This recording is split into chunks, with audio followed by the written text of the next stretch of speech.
তো যাই হোক, সবাই আমার জন্য দোয়া করবে যেন শব্দ বোমা মারতে পারি, সত্য কথা বলতে পারি, অন্যায়ের প্রতিবাদ করতে পারি। তবে ডক্টর ইউনূস খুব খারাপ কাজ করছে। আমেরিকার কাছে বাংলাদেশ পুরাপুরি বিক্রি করে দিয়েছে, কলোনি বানিয়ে দিয়েছে, যেমন মির্জাফর করেছিল।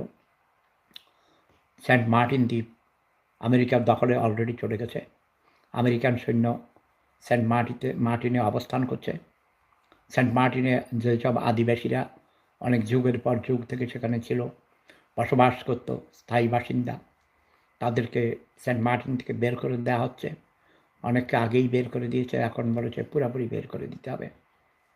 আমাদের পরিবেশ মন্ত্রণালয়ের দায়িত্বে যিনি উপদেষ্টা আছেন, উনি সুন্দরী তরুণী, তরুণী বলছি কেন, 50+, না ঠিক আছে তরুণী, উনি সুন্দরী, সিলেটের ভোগী।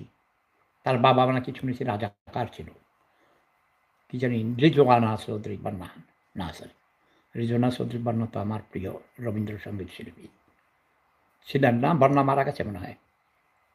আচ্ছা, তো ওই সৈয়দা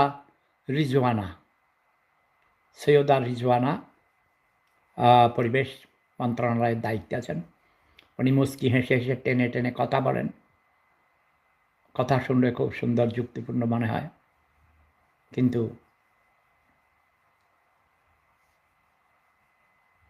কিন্তু বলবো না, নাম বললে চাকরি থাকবে না।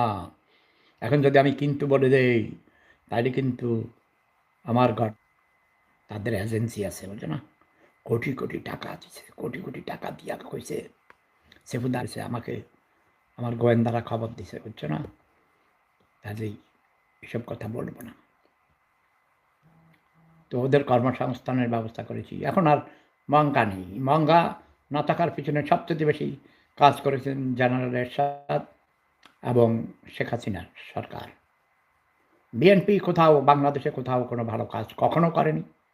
জিয়াউর রহমানের সময় কিছু কাজ শুরু করেছিলেন স্বনির্ভর প্রোগ্রামের মাধ্যমে, মরহুম মাহবুব আলম চাষির মাধ্যমে, মরহুম ডক্টর আব্দুল সাত্তার, আমার শাহরাস্তির গৌরব, সিনিয়র সচিব ছিলেন, আমরা একসঙ্গে কাজ করেছি, ডক্টর জাফরুল্লাহ চৌধুরী, আবেদ ভাই, যারা ব্রাক, তারপরে বিভিন্ন ধরনের প্রশিক্ষা নিজেরা করি। স্বনির্ভর বাংলাদেশ ছিল মূল, সর্বপ্রথম non governmental organisation NGO in Bangladesh. I was a trainer, এবং প্রফেসর ডক্টর ইউনূস সাহেবও আমাদের সঙ্গে কাজ করেছেন।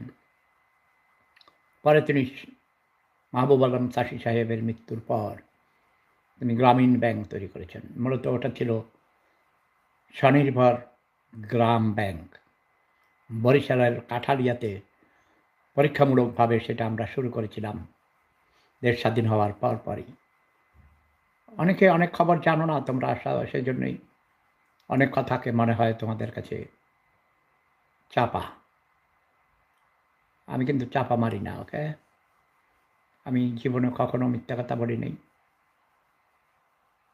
আমাকে অনেকে মনে করে আমি বাড়িয়ে বলি, নো নো নো, কারণ তোমাদের কাছে এগুলো অবিশ্বাস্য মনে হয়, কারণ তোমরা তো মিথ্যুক, ধোঁকাবাজ, ছোট লোক, গরিব।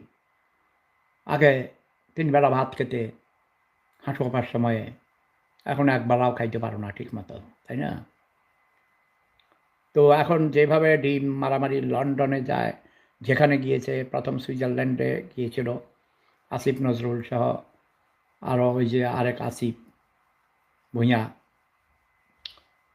তারপরে তোমার লন্ডনে গিয়েও সেখানে পচা ডিম, ছেঁড়া স্যান্ডেল, জুতা, তারপরে